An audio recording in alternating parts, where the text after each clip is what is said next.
You can take this gun from my cold, dead hands. Guns are the foundation of American freedom. What part of shall not be infringed do you not understand? What part of well-regulated militia do you not understand? Your gun fetish is tearing America apart. You love your guns more than kids. It's disgusting.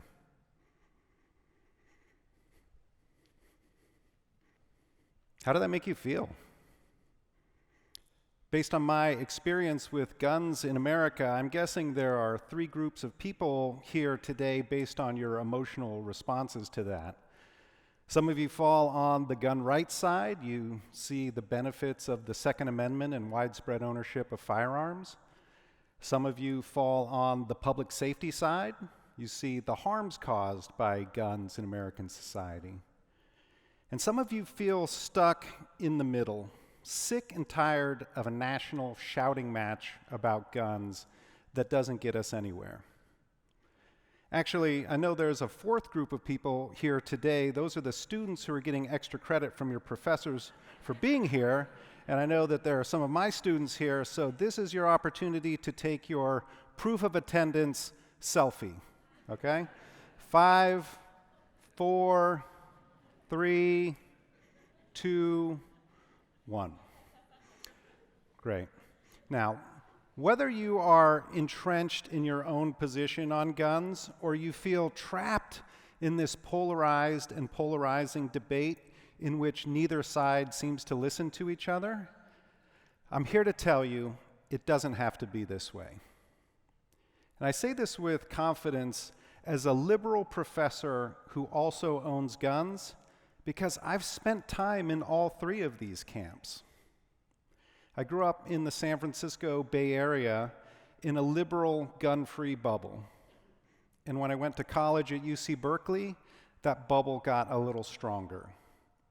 And when I became a sociology professor, that bubble became stronger still.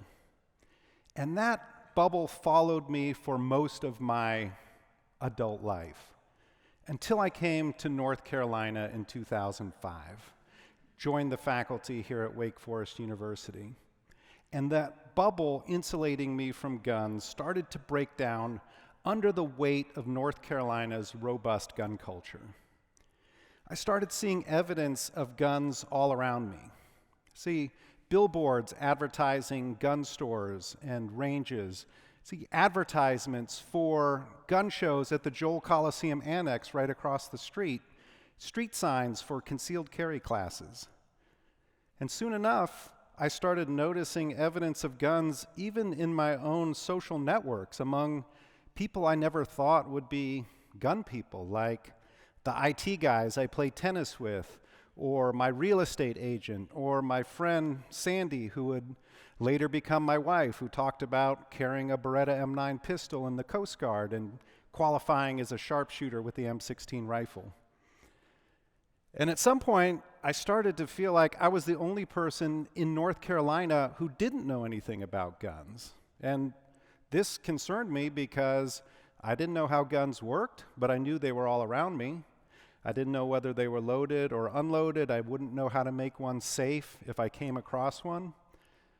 And so Sandy helped me out by introducing me to a friend of hers, high school classmate in fact, who was a gun trainer for the North Carolina Highway Patrol. And he took me out to his farm for a shooting lesson. And that's how, in 2011, as a 42-year-old, I shot a gun for the first time. I certainly was expecting to be frightened by the experience, but I instead found I was having fun and actually felt challenged to try to get the hole to go in the target where I wanted it to go. And I had no intention of becoming a gun owner that day, but after shooting fewer than 50 rounds, I was hooked. I became a gun owner shortly after that. And that began a journey out of the liberal gun-free bubble that I had lived most of my life in into a gun culture that I've spent the past 15 years living in and trying to understand. Now, becoming a gun owner didn't make me stop being a liberal, and as a liberal gun owner, I stand right in the middle of our national shouting match. But having a foot in each of these two worlds that see guns so differently also helped me to see the path forward out of our great gun debate trap. A path I want to demonstrate to you now using this finger trap. Now, hopefully you all got a finger trap on your way in, or you're sitting next to someone who has one. The students here may not be familiar with this, but this was a very popular toy back in the olden times when I was a kid. And I have to thank my friend Randy Mion for reintroducing the finger trap to me in one of our many conversations about guns. Okay, now, this is a child's toy, so I hope you don't have trouble figuring out how it works, but you put your fingers in either end, and when you try to pull to get them out, they get trapped, right? Hence the name. Okay, so here's what I want you to do. Pretend the person sitting next to you is on the opposite side of the gun debate, okay? And each of you put one finger into the trap, and then pull away from each other, right? Gun rights, public safety, gun rights, public safety, right? Notice what happens. The harder you pull, the tighter the trap becomes. But the trap also suggests the solution. In order to escape the trap, we have to release the tension by moving toward one another. How do we do this in real life? For me, curiosity is key. Curiosity is a disposition to wonder, a desire to explore, to get out of your comfort zone and into relationships with people who are different from you. I've had many occasions to do this in my journey through American gun culture. So let me just give one example from early on that was particularly transformational for me. Not long after I became a gun owner, Sandy and I were invited to attend a shooting event in Davie County, on a farm in Davie County, in fact. And for those of you who aren't familiar with the area, Davie County is the rural county, the next county over from Forsyth County, where we are right now. In fact, Davie County is home to Mocksville, which was once rated the #1 most redneck city in the state of North Carolina. The whole state. So as a suburban liberal professor, I was nervous about going to this event. I had ignorant stereotypes about rural gun owners that had me imagining a disorganized group of people shooting aimlessly into tree stumps in a field. And having to drive through an actual cow pasture to get to the site did not make me feel any better that day. So you can imagine my surprise when we pulled up to find a cleanly mowed field with targets neatly arrayed 100 yards downrange and a certified range safety officer there to give us a safety briefing before anybody fired a single shot.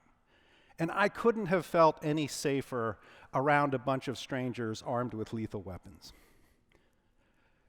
The highlight of the day was the opportunity to shoot a .50 caliber rifle.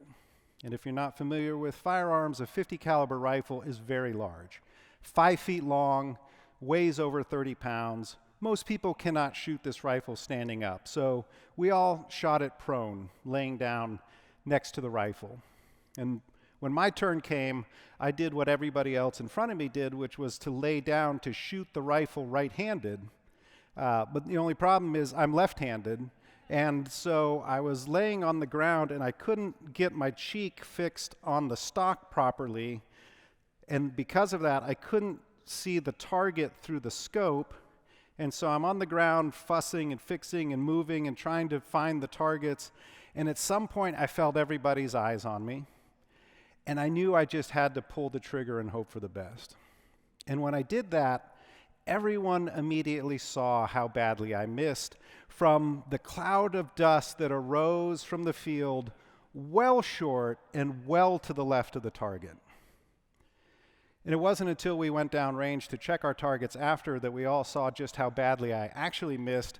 I nicked the fence post on the edge of the range. Sandy, of course, took the top off of an Aquafina bottle on her first try, something that she never fails to remind me of to this day. But you know what? Nobody else cared. There was no ridicule, no scorn, no mockery. All there was good-natured laughter and hot dogs and sweet tea and people sharing firearms with total strangers. Somewhere between that cow pasture and that fence post, something changed in me. I came to see those rural gun owners not as the other. We were all just shooters enjoying a day at the range. I let my curiosity overcome my fear and ignorance and found a common ground with people I thought were very different from me. And what if we all did that? Would we be able to reimagine this toy not as a trap, but as a bridge connecting us to one another? And what if we use that bridge to see the humanity of those on the other side? We'd not only have a better gun debate, we would build a stronger democracy from the ground up.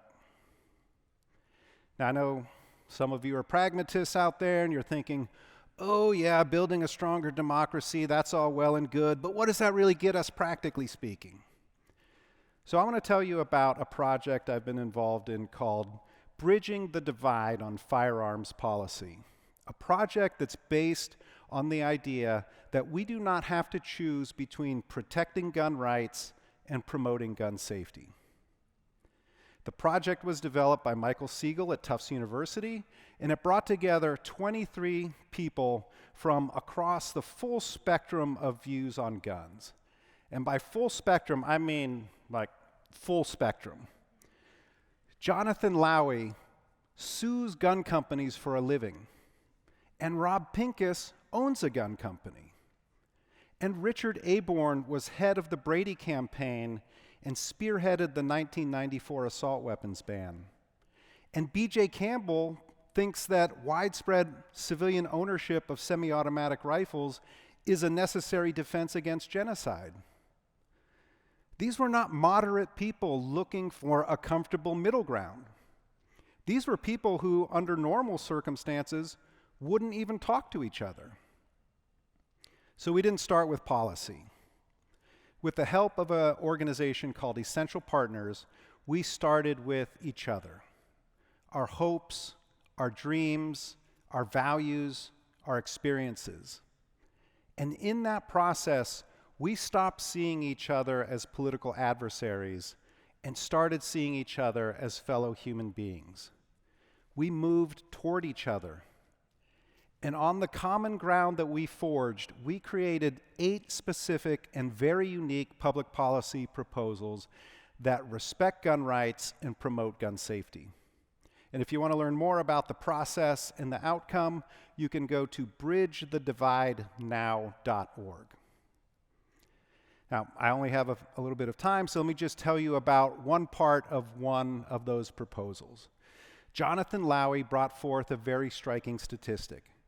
90% of all crime guns are sold by just 5% of gun dealers. He wanted accountability for those high crime gun dealers.